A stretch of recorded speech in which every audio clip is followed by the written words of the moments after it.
Welcome back, everyone. Peter, good to see you. As always, I'm really excited about today's topic. Happy retired couples are also financially healthy.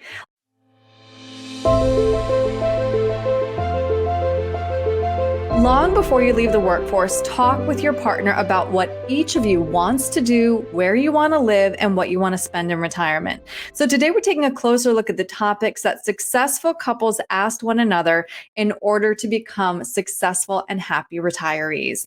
First, you suggest discuss retirement expectations long before you retire. Yeah, I think that's important. And this is a little bit of a chicken and the egg scenario. Which came first? Are happy people financially successful, or are financially successful people a little happier? They say money can't buy love or happiness, but I don't think not having money helps in either of those either. And it's not talked about a lot. Looking at this from the other side is that retirement can actually be a very stressful time in Right. people's lives. There's actually an unspoken about high prevalence of depression in retirement, and Mhm. part of that could be financial, but part of it also could be the activity, the interaction, the social aspect of our lives changes pretty dramatically. And some people really have a sense of identity from the work that they do, and the interaction that they get with peers. It's a motivation factor. So we need to aim to have these discussions and understand that we are going to have a change in life circumstances. What are we going to do with that extra time to continue to be active and inspired, and to continue having that motivation? I think that is important. So yeah, especially with couples, you need to talk it Right. through early on. And some people like the time away from spouses that work brings, quite frankly. There's a balance there. Right. We're really getting into it here. I agree. Do you have any suggested questions, though, to get the ball rolling? Because I can assume this could be a stressful conversation for some people. Yeah. How will we spend time together? How will we spend time apart? How much money will we have? How much money will we be spending? How can we control that? All of those things I think are important. And what do we want to do? What kind of travel plans do each of us envision? Is it just kind of putting around the state parks? Is it time on the golf course, or is it more elaborate and lavish kind of trips, Hmm. international Hmm. cruises, those kind of things? Like, what do we envision? Do we have any bucket list kind of trips that, before we can't really do something, we want to go ahead and take care of? I do find that the spending goes up in the first several years of retirement, Yeah. oftentimes, as people do some of the things that they've always dreamed about doing, and they Hmm. have a little bit of the extra time to do it. But we need to also have a plan for how to be able to maintain the ability to do those kind Right. of things. So a lot of folks, my clients in particular, whether you want to classify it as lucky or hardworking or blessed, they have been in a situation where they have not had to pinch every penny or stretch every dollar, because they've earned a comfortable living. But the change for that same description of person is that much more substantial when they walk away from the paycheck, and generally the lifestyle is that much more expensive. So budgeting, once again, not anybody's favorite word, but it becomes an important part of the conversation. Hmm. Hmm. Second, you say regularly discuss current and future income and spending together. Studies show that couples with long term financial happiness have joint financial discussions. Right. And again, the budgeting discussion, a lot of the worry that we have with money throughout the month or throughout the years, and in retirement, the decades, could be confined into a finite period of time with a monthly joint budgeting and financial discussion. And then we have a lot greater confidence in what we're doing financially. But in the majority of situations and conversations I have with couples, there is oftentimes one person who sort of handles the finances, which is fantastic that is that person's interest. But the other one should never be in the dark completely about things either, because you're not doing that other person any favors. What if something happens? What what happens when something happens to that one who is the one handling the finances? What happens to the other one if they are completely in the dark about where the income comes from, what bills have to be paid, how to check on accounts? It has to be a team project and task here, that everybody at least is aware of some of the basics of the money and finance, regardless of if they want to get in deep depth about the actual investments themselves. They need to know where they're at. Right.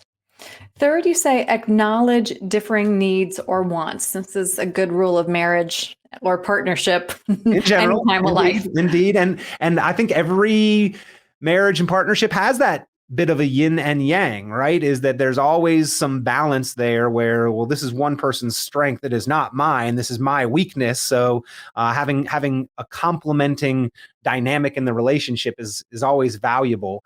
I know in my household, I probably would save a bunch of money and never have any fun.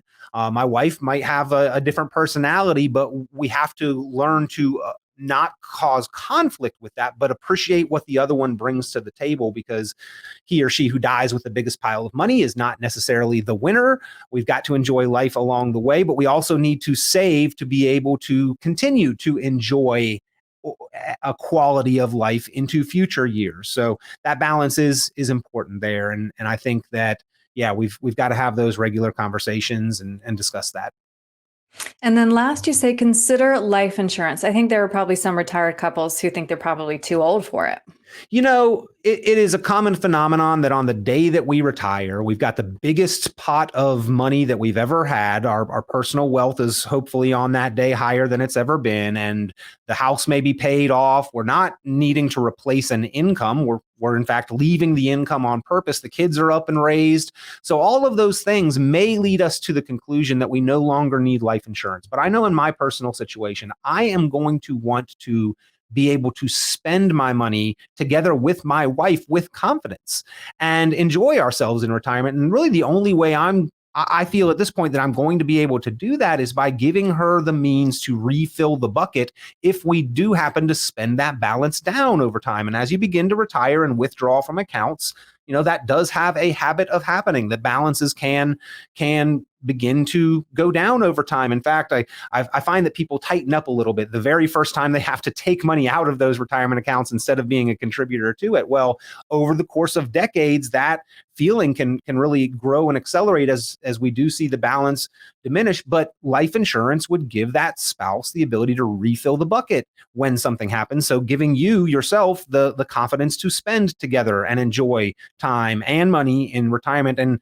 we hope this never happens to anyone, but stats show that it does. If there are extenuating medical circumstances, the need for long-term care, about 7 in 10 people do have that experience and that need before the end of their life. That can be rather expensive. So today, life insurance can actually be used to cover those costs and expenses, whether you accelerate and draw from it to pay those costs while you are alive, therefore preserving the assets, or you spend down on the assets and then have the life insurance component there to replenish it. Again, I don't think that the need is the same in retirement as it is when you've got a mortgage and kids and income that you're looking to replace. But I do think that the need does not ever completely go away. And even for those that could reasonably qualify themselves as being self-insured, I mean, that kind of person generally enjoys leverage, and the insurance can provide a good deal of leverage for tax-free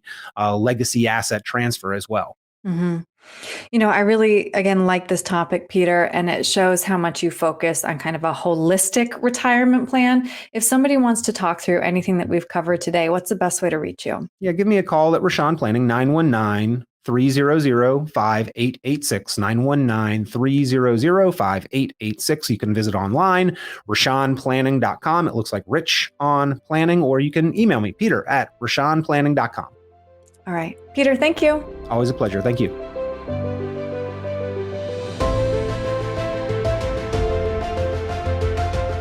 Hey everyone, Peter Richon here. Hope you enjoy the content. As always, make sure that you like, subscribe, share the videos with others that may find this information helpful. And as always, you're welcome to be in touch or to submit questions or comments. You can comment below the video anything that you'd like to see or hear shared on our YouTube channel and in future videos. If you got a topic that you've been thinking about or is of concern for you financially, be sure to let us know. We'd love to help you by discussing it on the channel. So appreciate the continued views and the likes and the subscribes, the shares, the comments, always helpful. We look forward to getting you the information that you need.